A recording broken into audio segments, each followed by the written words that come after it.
Olá, tudo bem?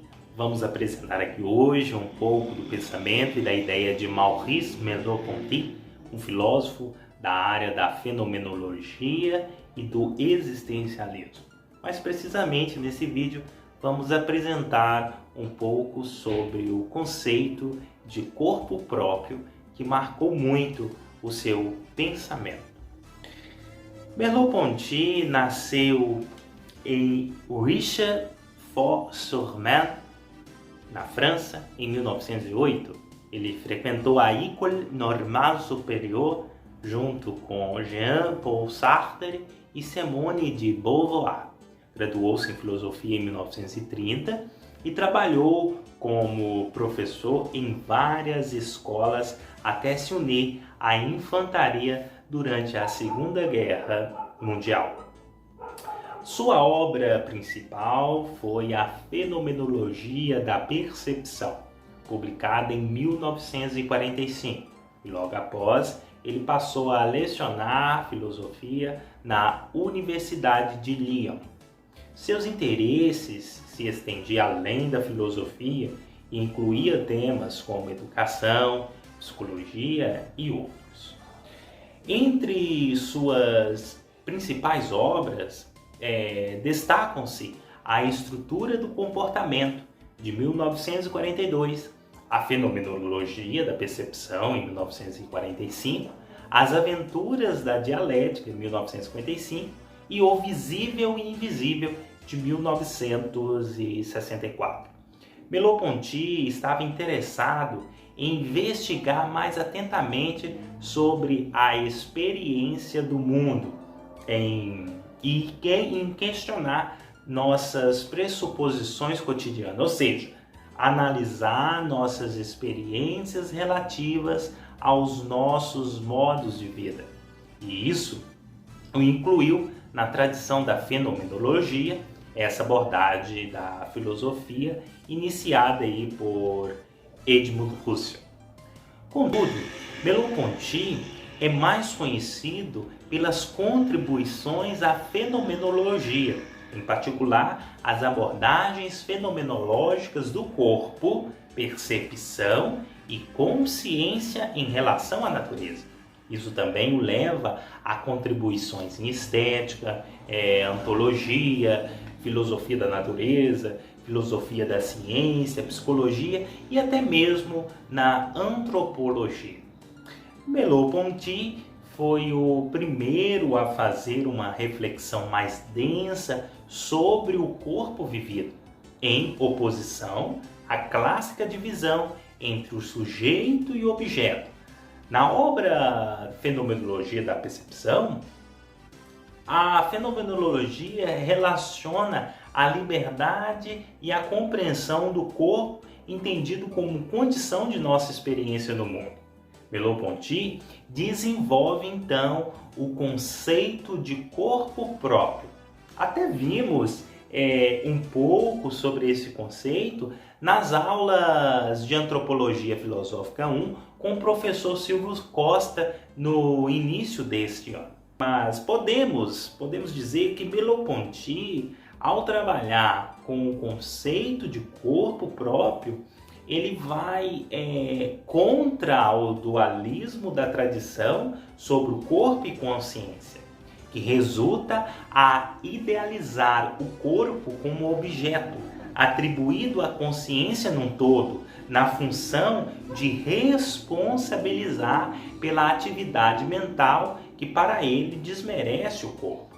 No contexto da tradição filosófica sobre a divisão do corpo e da alma, em Platão, o conhecimento da verdade se faz pelo pensamento. A alma raciocina melhor sem os sentidos do corpo, que seria a audição, a visão, ou seja, esse sentido só leva ao engano. Assim, Platão diz que quando pois, que a alma atinge a verdade, temos de um lado que quando ela deseja investigar com a ajuda do corpo qualquer questão que seja, o corpo, é claro, a engana radicalmente.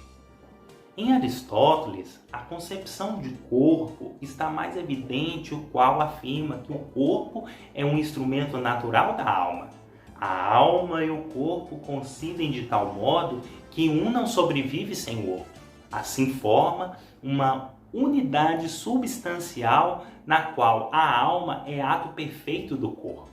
Assim, Aristóteles diz em sua obra De Anima que, se de fato alguma das funções ou alguma das afecções da alma lhe é exclusiva, esta poderá existir separada do corpo. Se pelo contrário nada lhe é exclusivo, a alma não poderá existir separadamente. No século XVII temos Descartes.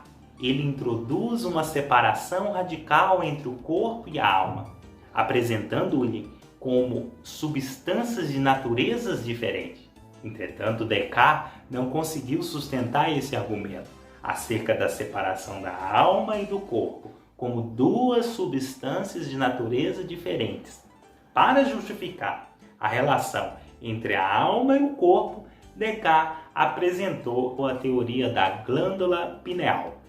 Ele diz que há uma pequena glândula no cérebro, na qual a alma exerce suas funções mais particularmente do que nas outras partes. Esse dualismo corpo-espírito, corpo e mente, essa concepção anteriormente também foi criticado por Spinoza, trazendo o conceito de conatus. Esse termo vem do latim e significa esforço. Segundo Spinoza, conatus é uma potência permanente de existir, resistir e agir. O princípio constitutivo do homem seria o desejo e não a razão. Para Spinoza, não há um dualismo que coloca corpo e mente em posições hierárquicas distintas. O conatus é a expressão de um corpo e de uma mente conectados, que se expressa ao mesmo tempo como atributos diferentes. Na Ética de Spinoza, ele diz que a ordem e a conexão das ideias é o mesmo que a ordem e a conexão das coisas. No contexto contemporâneo, chegamos a Merleau-Ponty, que critica essa visão dualítica, criticou a filosofia e também a fisiologia, que é o estudo aí biológico das funções do corpo, por serem mecanicistas, melhor dizendo, por considerarem o corpo um objeto, um mecanismo cujo funcionamento podemos conhecer. Isso, segundo Merleau-Ponty, significa transformar o corpo em pura materialidade, que só ganha sentido se for recheada por uma mente ou por uma alma. Outros pensadores também ampliaram essa discussão, como Freud, Marquez, Foucault e Lipovetsky. Contudo, nós podemos analisar que Merleau-Ponty muda essa afirmação marcante de Descartes no penso logo existo, que encaminhou a divisão do corpo e consciência. Nessa separação, o corpo ganha um cunho de objeto puro, em que é visto como uma massa concreta, repleta de partes que podem ser separadas, analisadas e compreendidas como objetos do mundo. Ou seja, Descartes coloca a certeza da existência no pensamento, na consciência ou na alma, para situá-la no corpo. Na perspectiva de Merleau-Ponty, seria mais ou menos assim: meu corpo percebe, logo existo. Mas, vivendo no mundo, sendo um corpo em meio às coisas, nós a percebemos. E é nesse ato da percepção que descobrimos a nós mesmos, que descobrimos que existimos. Em outras palavras, nós só sabemos que existimos porque somos um corpo no mundo. Para Merleau-Ponty, A percepção era a fonte do conhecimento e precisava ser estudada antes das ciências convencionais. Então, o corpo não é uma coisa nem obstáculo, mas integra a totalidade do ser humano. Meu corpo não é alguma coisa que eu tenho, eu sou o meu corpo. O corpo é o primeiro momento da experiência humana, pois antes de ser um ser que conhece, o sujeito é um ser que vive e sente. Maneira essa de participar com o corpo do conjunto da realidade. O corpo próprio, para Merleau-Ponty, é a ideia de cada pessoa é um corpo que percebe e que pensa, e pensando, atua no mundo e sobre si mesmo. Por isso, o corpo não é um objeto como uma cadeira ou uma pedra. É por meio do meu corpo que o mundo existe para mim. Meu corpo próprio é o centro da percepção do mundo e de mim mesmo, possibilidade única de existência concreta. Então, por isso que Merleau-Ponty desfaz essa ideia tradicional de que um lado existe o mundo dos objetos, do corpo, da pura faticidade, né? Isso é, da sua existência concreta no mundo, e de outro lado, o mundo da consciência e da subjetividade, da transcendência. O que ele pretende é compreender melhor as relações entre a consciência e a natureza, entre o interior e o exterior. De acordo com Merleau-Ponty, na sua obra Fenomenologia da Percepção, diz que a verdade não habita apenas o homem interior, ou antes, não existe homem interior. O homem está no mundo, é no mundo que ele se conhece. A realidade não surge da mesma maneira à percepção das pessoas, mas se dá com a vivência de cada um. Não aparece por meio de uma consciência explícita, mas por um modo de existir e de dar sentido ao mundo. Assim, a crítica feita às interpretações tradicionais está, portanto, no fato que elas desconsideram o projeto existencial, devido às influências da educação marcada pela religiosidade, né, que separa o corpo e o espírito.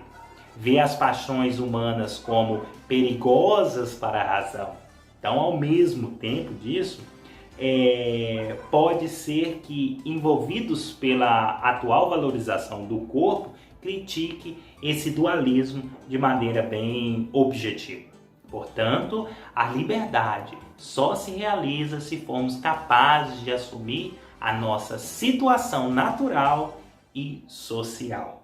Então, isso foi um pouco sobre Merleau-Ponty. Essa crítica a esse dualismo, sem dúvidas, é uma das marcas de contribuição para a filosofia.